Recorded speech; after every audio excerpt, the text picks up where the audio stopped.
speaking and presenting your ideas to a group of people, one of the most important things you can do to further your career and to get ahead in today's world. And I've got a master with me right now, Lou Heckler, who joins me here in his home. Lou, great to be with you today. Thanks, Terry. Great to have you here. You have helped people, me included, in many ways to do many things. I want to focus in on one particular aspect this time, on how do you connect with that audience. Seems like a lot of people try to do that. They don't do it as well.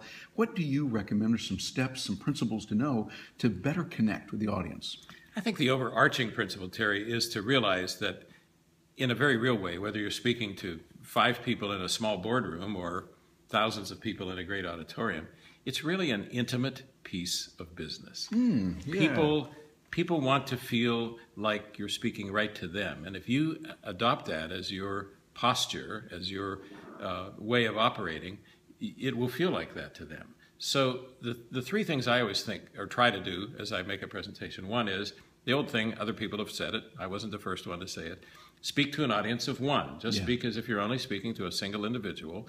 So it doesn't mean that you can't be big in gestures and that sort of thing if you're up on a large stage, but if we have all heard people who talk like this during the entire time of their presentation. Because they're professional. Yeah, that's right. And it's just a little overwhelming. Yeah. So remember that it's an intimate thing, so speak to an audience of 1.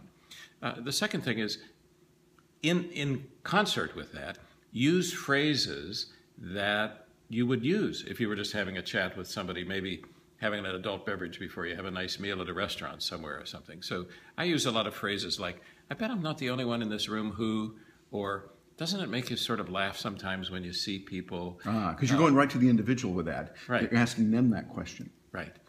And then the third thing that I do is I like to issue sort of a challenge, I guess I'd call it, at the end of each point when I'm speaking. So I make a point based on a principle. I'll give some examples, maybe some personal experiences.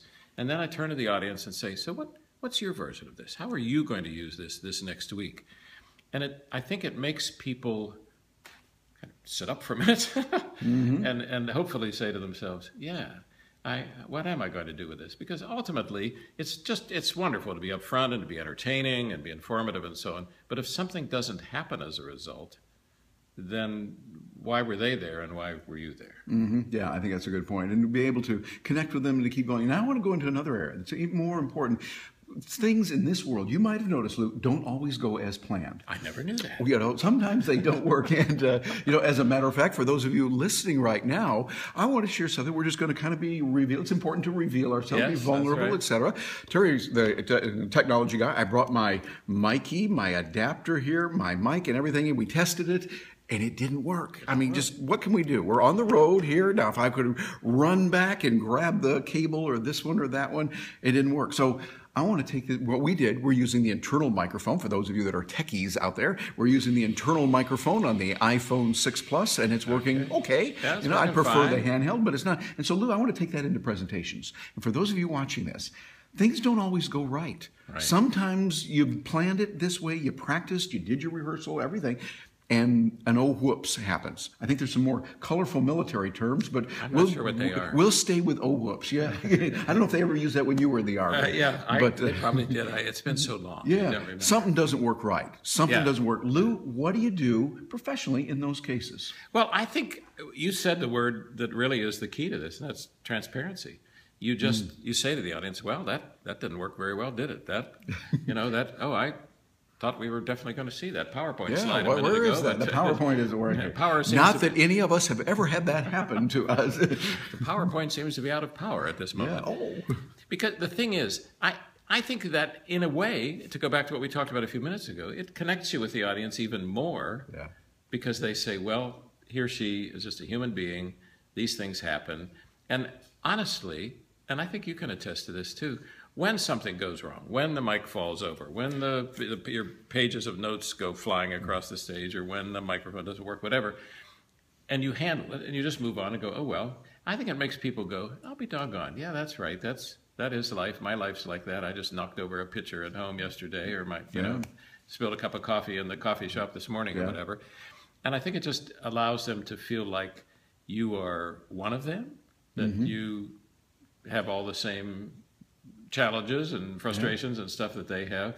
And to try to just simply gloss it over, I don't know. That usually makes it worse, I think. Yeah, it's like, okay, we're not going to talk about that, and it's the elephant in the room. Well, it is. And years ago, when I worked in television on a regular basis, and when I really started out many, many years ago, you know, you would make a mistake, you'd fluff a word, and then instead of just going on and laughing and saying what you wanted to say or reading what you were supposed to read, you'd get all uptight about it, you'd press about it, and then you'd make 16 more mistakes. Yeah, because you're all focused on the mistake that you made. Right.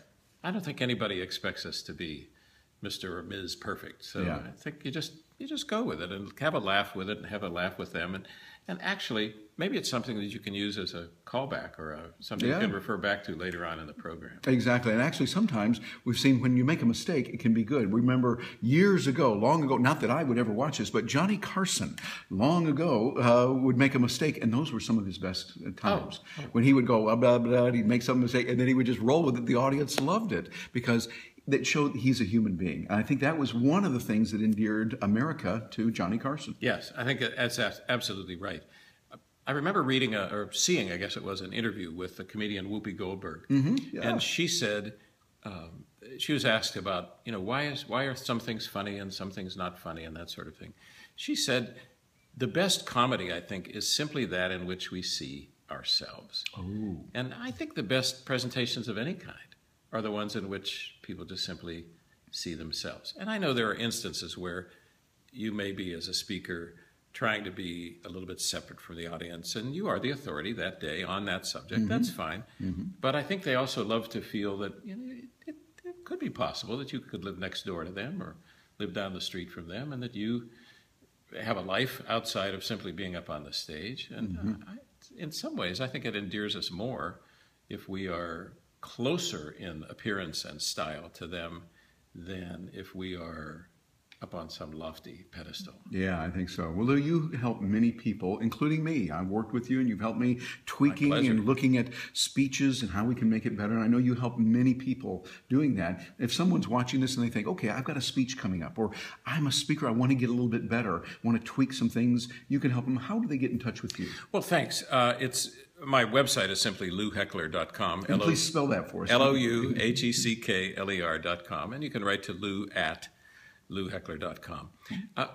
What I would say about that, and I love to help people, and I do a great deal of coaching, a couple of things. Please don't contact me on March 9th and say, I have a speech March 25th, can you help me? Give yourself some lead time, and give me some lead time, because I like to view videos and websites and those sorts of things well ahead of somebody coming to Gainesville, Florida for coaching. And there's some information about the coaching on the website that folks can look up. But it's really important to know that there are really two things that I can help people focus on. One is the organization of their material, and the second is the delivery of that material. That's it. I'm not a marketer. I'm not a salesperson. I don't know about social networking and all that stuff. I'm not an expert on those things. Not yet. Yeah, not yet. But I have been in some way in the public eye since I was 19 years old, the first job I had on television, and I'm now just slightly older than 19. So a little bit. So I had a lot of experience up in front of audiences, and I feel pretty clear about what works and what doesn't. That said, I don't have an absolute formula. My idea is I'll try to take whatever the speaker is doing and help him or her just make it better, not make them a clone of some ideal. Yeah, exactly. Well, Lou, thank you very much for helping us today. And think about what we just said here. This is important, Number one, connecting with the audience. Two, being able to roll with the punches. And there's a host of other things that are available. Continue and enjoy the journey. I'm Terry Brock, Lou Heckler. Thank you very much for joining us. Thanks, Terry. Great pleasure.